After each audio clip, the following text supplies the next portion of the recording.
que mi amor sea decirte sí hasta el final. Compartimos el Evangelio. Los discípulos se acercaron y le dijeron: ¿por qué les hablas por medio de parábolas? Él les respondió: a ustedes se les ha concedido conocer los misterios del reino de los cielos, pero a ellos no. Porque a quien tiene se le dará más todavía y tendrá en abundancia, pero el que no tiene se le quitará aún lo que tiene. Por eso les hablo por medio de parábolas, porque miran y no ven, oyen y no escuchan ni entienden. Y así se cumple en ellos la profecía de Isaías que dice: por más que oigan no comprenderán, por más que vean no conocerán. Porque el corazón de este pueblo se ha endurecido, tienen tapados sus oídos y han cerrado sus ojos, para que sus ojos no vean, sus oídos no oigan, y su corazón no comprenda, y no se conviertan, y yo no los cure. Felices en cambio los ojos de ustedes porque ven, felices sus oídos porque oyen. Les aseguro que muchos profetas y justos desearon ver lo que ustedes ven y no lo vieron, oír lo que ustedes oyen y no lo oyeron. Palabra del Señor.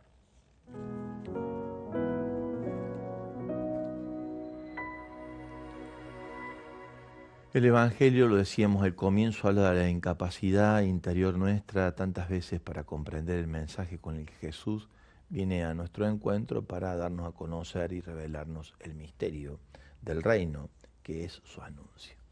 No depende tanto esa comprensión como pudiéramos a veces nosotros interpretar esto desde el ámbito de la razón, sino desde el ámbito del corazón, con la inteligencia cardíaca propia que se necesita para meternos en el misterio de Dios. Somos convocados a aflojar interiormente estructuras que a veces de manera defensiva, huidiza, ensordecida, aturdida, no le permiten al Evangelio llegar con la fuerza transformadora que la buena noticia de Jesús tiene. Nos pasa como aquel niño que atendía a un psicólogo en la consulta en un hospital, que a los 14 años había sufrido una crisis muy profunda y no pronunciaba una sola palabra. No tenía ninguna posibilidad de comunicarse, había quedado enmudecido y estaba desconectado. Vivió con su madre y su abuelo, porque su padre de chico lo había abandonado. A los 13 años muere su abuelo y meses después muere su mamá. Quedó bajo un estado de shock. Así nos pasa también a nosotros. No pronunciaba palabra. Hay situaciones que nos dejan así como choqueados, ¿no? Sirve esto como ejemplo solamente para cotejar. El médico no lo podía hacer hablar, comprendió que el dolor era lo que ensordecía su interioridad y su capacidad de expresarse. Optó por sentarse y observarlo en silencio, acompañando su dolor, estando. La presencia, dice San Juan de la Cruz, y la figura es lo que calma los males de amores con los que estamos heridos. Los males de amor, dice Juan de la Cruz, solo se curan con presencia y figura. A la segunda, tercera consulta, el muchacho se retiraba, el doctor entonces le puso la mano en el hombro: te espero la semana que viene, si este es tu deseo. Duele, ¿verdad?, le pregunta. El muchacho lo miró, no se sobresaltó ni nada, solo lo miró y se fue. Cuando volvió a la semana siguiente, el doctor lo esperaba con un juego de ajedrez. Se había dado cuenta que esto sí le interesaba. Había tomado nota de que este juego sí le gustaba.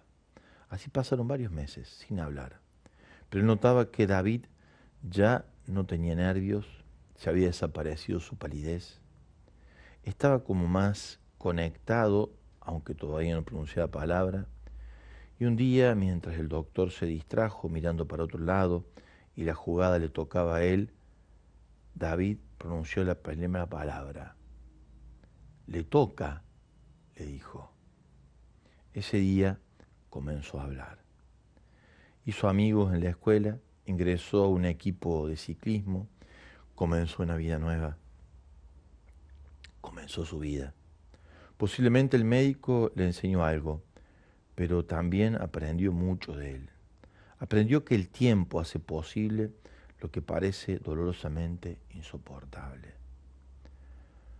A estar presente cuando alguien te necesita, a comunicarnos sin palabras. Basta un abrazo en el hombro, un gesto de acogida para el que necesita llorar, una caricia, un corazón que escuche.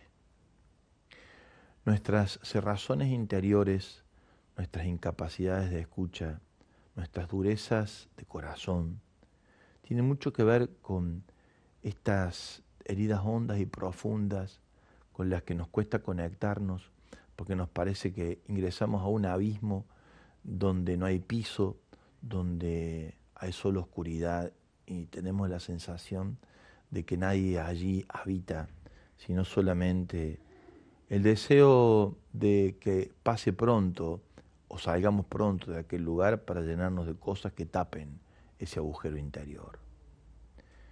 Y hay que saber permanecer allí y saber estar, como aprendió este buen psicólogo con su amigo David, como aprendió David a permanecer con la conciencia de que no podía, o tal vez no tanta conciencia de que no podía, hasta que se pudo. Nuestra ceguera, nuestra sordera, nuestra mudez, es posible superarla. Solo necesitamos tiempo y espacios para compartir con otros.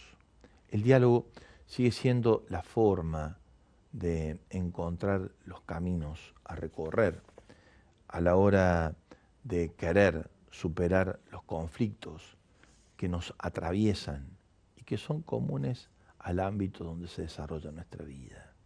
Crear espacios para la conversación, que a veces es como entre el doctor y David, en silencios largos de tiempo, pero saber estar, saber respetar, saber confiar, saber esperar.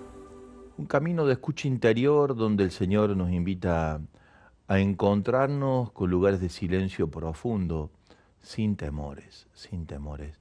En el silencio del corazón es donde suena la voz de Dios, en el silencio interior. No solamente silencio exterior, sino desde el silencio exterior al silencio interior. Atravesados por tantos ruidos, por tanto ruido en el ambiente y tanto ruido interior, cuesta a veces este silencio, pero es muy necesario, muy necesario. Está en el nivel de ruido que hay, ahora estamos ahí en la Iglesia Catedral, hace todo un planteo del cambio de sonido. El último sonido que se puso allí es del año 87. Y desde aquel momento, donde los decibeles de ruido eran de una determinada forma, ahora evidentemente hay una necesidad de mejorar el sonido y de establecer un nuevo modo de sonido para que se escuche mejor dentro de la iglesia. Y me decía el sonidista, es que hay tanto ruido afuera en este momento y ahí mismo dentro de la catedral, por distintos motivos, que es necesario hacer ese cambio. Y se mide ahí, ¿no?, los decibeles, no sé bien cómo se dice, de ruido que hay para poder traspasarlo, digamos, ¿no?, para poder superarlo sin hacer más ruido. Es toda una tecnología, digamos, dedicada a eso, ¿no? Entrando en un lugar justo que hace desaparecer lo otro y prevalecer esto. Eso necesitamos también nosotros, que encontremos una sintonía en algún lugar del corazón donde podamos escuchar lo que necesitamos escuchar. Y lo que Dios nos pide es que lo escuchemos a Él. ¿Cómo sintonizar esa frecuencia interior donde suena la voz de Dios? ¿Cómo sintonizarla? La escucha de Dios no es solo lo que uno quiere ser y hacer, es ante todo lo que Dios quiere que seamos y que hagamos. Es algo que nos invita, es algo que nos encuentra en un lugar donde nos espera la novedad de una presencia que habilita hacia adelante en un sentido distinto.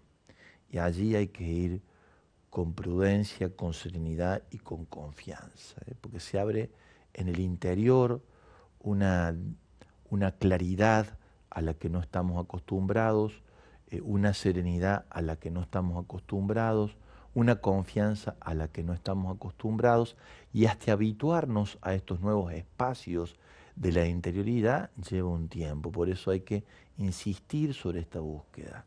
No es solamente tocar y salir, sino tocar y permanecer. Después puede ser que haya un retroceso hacia lo habitual y nos encontremos con el ruiderío de los modos de siempre. Pero después hay que volver de nuevo hasta que logremos que se haga hábito este modo de utilizar más el oído que la boca y darle razón a la creación misma que nos dio dos oídos y una boca. Y entonces aprender a escuchar más y a hablar un poquito menos. Lo primero que tenemos que hacer es decirle a Dios que queremos escucharlo, que queremos conversar con Él, y por eso estamos buscando el lugar de cómo mejor sintonizar con su presencia. Solo mediante la oración podemos hacer esto. Es decir, este silencio para la escucha de mayor transparencia, claridad, contundencia, firmeza, apertura interior que anhelamos, lo da el Espíritu Santo. Él afina el oído interior y podemos escuchar y decir, como dice el profeta en Isaías 3:10, habla, Señor, habla que tu siervo escucha. Solo a partir de esta escucha y este diálogo con Jesús podemos oír una voz que nos está llamando. Ven, ven y sígueme, te voy a mostrar cosas distintas. O podemos escuchar también, volvé a casa. Y que quiere decir, volvé a habitar los lugares deshabitados de tu propia historia. Escuchar para revitalizar, escuchar para clarificar, escuchar para ampliar, escuchar para permanecer, escuchar para saber estar, crear espacio de silencio, respetar los tiempos de los silencios, buscar la forma de que esos silencios vayan desapareciendo los ruidos que hay en el corazón y sintonizar en la frecuencia cardíaca de Dios, para que el corazón de Él y el nuestro sintonicen en el mismo sentido. Más allá de mis miedos, más allá de mi inseguridad, quiero darte mi respuesta. Aquí estoy para hacer tu voluntad, para que mi amor sea decirte sí.